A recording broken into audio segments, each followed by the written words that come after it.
Hey everyone, it's Maya Guice with part 4 of Sugarball, Behind the Book, a companion podcast series where I talk to R. Lee Procter about his new book, Sugarball, a novel of Negro League baseball.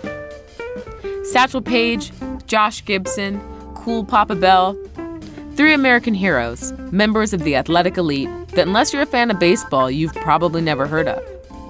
In today's episode, R. Lee and I shift our focus to the heart and soul of the league, the individual players who battle not only on the diamond, but against the ugly realities of their time.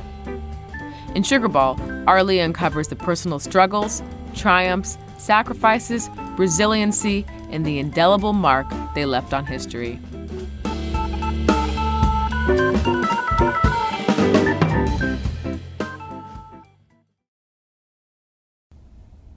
The racist taunts fill the air. Josh Gibson is all focused rage as he faces down Dizzy Dean, the ace right-hander of the White All-Stars. A long moment. Everybody's staring at the field. This is it. Dizzy winds up, rears back, and grunts loudly as he fires a fearsome heater on the outside part of the plate. Josh uncoils his upper torso. Crack! It's not a sound other hitters make, even home run hitters. That's horsehide meets hickory. You can hear it in every park and sandlot in America. This sound is like the first crack of thunder during a rainstorm, the one that makes you jump 3 feet in the air. Ducky Medwick, the All-Stars left fielder, doesn't even run toward the fence. He just turns and watches the ball as it disappears over the fence, still zooming skyward. Then, as one, the fans, all of them, black and white, are on their feet. The black fans are cheering. The white fans are staring, mouths open. Everything they've heard, it's all true.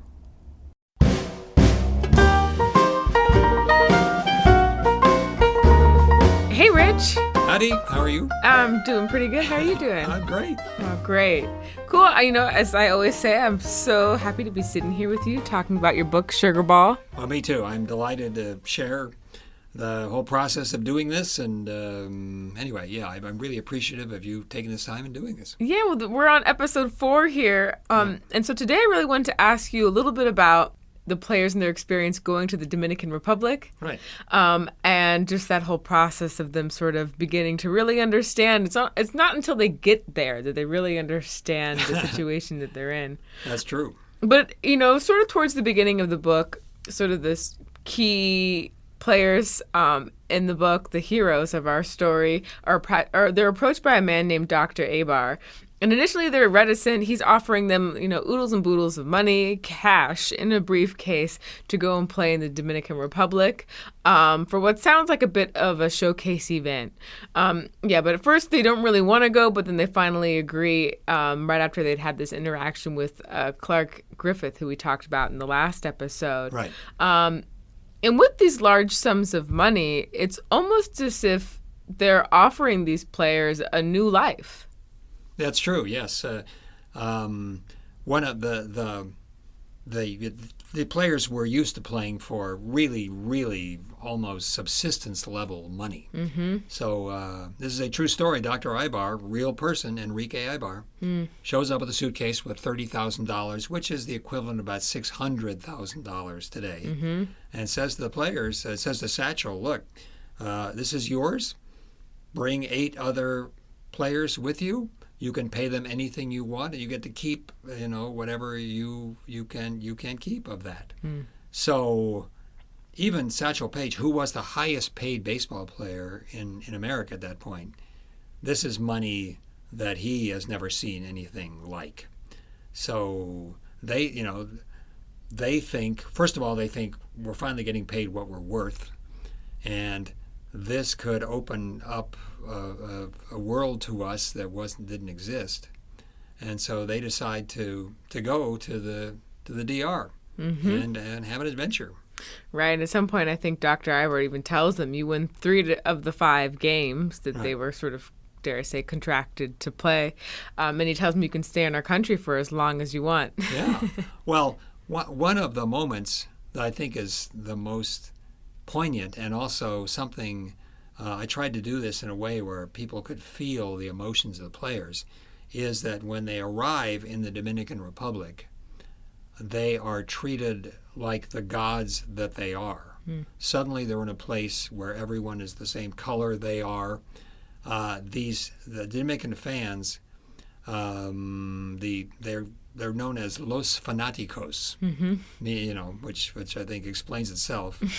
And they are well versed in who these players were, and they treated them like gods. So suddenly, you can imagine being. The only similar situation I can think of is that when a lot of jazz players like Charlie Parker or John Coltrane went to Europe. Charlie Parker was, addicted to heroin, and he went to Europe and played in Sweden for a couple of months, and he cleaned up. He got off drugs because there was no stress in his life. He wasn't. Was it because he couldn't find him? No. He was revered by, in that case, it was white people. But anyway, so they go to the DR, and all of that falls away. Suddenly they're in a completely accepting environment of people who revere them for their skills as baseball players, with no rancor or prejudice about their skin color. Yeah. I mean, this is a good segue into my next question, because, it's not long before they realize that the political realities in the Dominican are not so different than they are in America, right? There's sort of this idealized racial purity. Yes. Well, exactly right. Once again, this is all true. What happens is they enter the DR, they're celebrated, they are hosted to a series of parties. They enjoy themselves at these parties, perhaps a little more than they should. They don't pay attention to what they're doing on the field. And then Rafael Trujillo, the dictator of the Dominican Republic who brought them there, lines them up in front of a firing squad and says, I didn't bring you down here to lose. At that point, they realize that they're in the middle of something crazy, and what they're in the middle of is Trujillo is in an election. If he doesn't win the election, he loses everything. He's been the dictator in the Dominican since 1930. This is 1937. In that time, he's nationalized every single business in the Dominican except for sugar. He was originally put in power by the American sugar growers because they wanted somebody dependable who would never nationalize sugar. They basically, the sugar growers said basically, look, we'll kick back a sizable amount of money. Let us do what we want. Let us pay the workers whatever we want. Let us have our own way, and we'll take care of you. And they were true to their word. They did that. Only in 1937, Trujillo had become so intoxicated with his own power, he decided to take the ultimate step and nationalize sugar. Well, the sugar growers, there was a baseball tournament, this tournament that the Negro League players were brought down to play for the Dominican team. The sugar growers got their own team with a bunch of Cuban ringers, and baseball was such a big deal in the Dominican. It was so important that if the Dominican national team didn't win the tournament, Trujillo would be so disgraced that he was going to lose this election. So these players find themselves in a situation where Trujillo makes pretty clear to them that if they don't win the tournament, they're not getting off the island alive. I mean, and he's a guy who can do it. He studied Hitler pretty carefully. He had his own secret police that was like the Gestapo. He had a system of spies in every neighborhood, so he knew anybody that spoke an ill word about him was taken out and, like put in jail or shot or whatever. And it was that same kind of horrible, paranoid kind of environment. Oh yeah, this was a bunch of. The game was essentially a stab at image washing. Yeah, absolutely, yes. Yeah. So they were brought there. So Trujillo could say, I have brought the greatest players in the world to play for the Dominican national team, for the glory of you people that I love, blah, blah, blah. Yeah, it was very much that. Yeah, it's interesting. I mean, I've never understood why certain political leaders spend all this time and money and energy trying to cheat the game instead of just doing the things that would cause them to be reelected, but That's true. I digress. That's a good question. I have no answer for that question. Yeah, and I mean, you touched on the fact that the opposing team was made up of these Cuban ringers. Like, how much research did you do, not only around Cuban baseball and the culture there, but also in the Dominican? Well, I'd been interested in this subject for quite a while. And, when I was younger, I started to learn about Jackie Robinson. And when you do that, you suddenly learn about Negro League baseball. And when you do that, you learn that most of the big players traveled to Cuba, traveled to other places where baseball was wildly popular, Venezuela, Mexico. Baseball is huge in Mexico. And so you learn about this whole kind of world organization of baseball.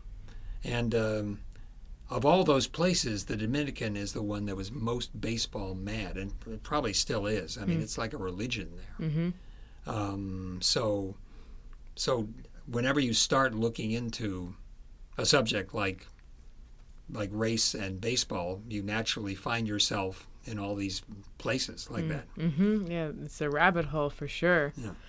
And one of the things that that comes up in the story, I think it's a general theme throughout the book, but it's this idea that people are generally good. I mean, oftentimes people get sort of looped into the stereotype or the general attitude towards the dictator at the time. But there's a moment in the book where sort of one of the generals who's leading this group of soldiers, gets, I don't want to give the story away, but suffice to say he goes away. And the soldiers are so relieved. They're like, oh, thank goodness, you sort of get the sentiment that they really didn't like this person. They didn't agree with anything that was happening. Right. But they had no choice. That was sort of my, research was that not only did these soldiers, there were good people who were kind of like uneasy about what they were tasked to do, but they also loved Josh Gibson. They generally revered these players and were just horrified by the idea that they were tasked to eliminate them. Mm-hmm. There was a horrible incident going on in the Dominican in 1937 that I kind of tied into the book. It happened about 2 months after, and I kind of conflated the two events. But Trujillo, there were thousands of Haitians who were being brought in by the sugar plantation owners to harvest the sugar cane. And Trujillo, who had the same kind of racial ideas that Hitler had, since the Haitians had much darker skin than the Dominicans, and Trujillo got the idea that they were somehow going to mongrelize the Dominican race. And he ordered his militia to go out and kill these people with machetes. And it was called the Parsley Massacre. There are several good books on this and a couple of good novels written about it. So Trujillo killed 17,000 Haitians, men with machetes. Mm-hmm. It was a massacre. And that's the kind of insanity that he represented. Mm-hmm. The reason we don't think of him as Hitler is because the American government basically supported him. Wow. Yeah, these untold corners of history. Yes. It's the more you look into it, the more it's just like, why don't more people know about this? It's just horrible. Mm-hmm. Yeah, and I mean, by the end of the book, we see these players essentially running back to America. Yes. There's something happens in the book. This is something I actually this didn't actually happen, but it's the Trujillo basically nationalizes the team and said, "You're now the Dominican national team, and you never get to leave." So then the players have to, since stories are faces, places, and chases, there's a chase at the end of the book where I don't want to give it away. And there's also, you just saying that sparked for me, there's this interesting parallel then where, we said in the last episode, talking about how a lot of these players, they'd win the game, but that didn't mean they would get the money that they were promised, or not even maybe half of it, right? Yeah. But in this case, these players are being offered freedom, a second chance at life, at the same time that even once they won the game, the freedom is the first thing to go. So it's a good thing that they made their way back. Yeah. And one of the things in the book that's true is that before the final decisive game of this series, Dr. Ibar, their sponsor, came into the dressing room, players are getting ready for the game, and said, I strongly advise you to win this game because you should know that Trujillo is going to have his militia ringing the field with their rifles, and I just strongly advise you to win the game. Yeah, it's all fun and games until the militia gets involved. Yeah. Well, in Satchel Paige's autobiography, he says, we all knew that if we didn't win the game, we were going to cross over the Jordan River, is the way he put it. Yeah. Well, thanks, Rich. I'm really looking forward also to our next conversation. We'll be talking a little bit more about all of these players, the heroes of this story. Yes. So until then.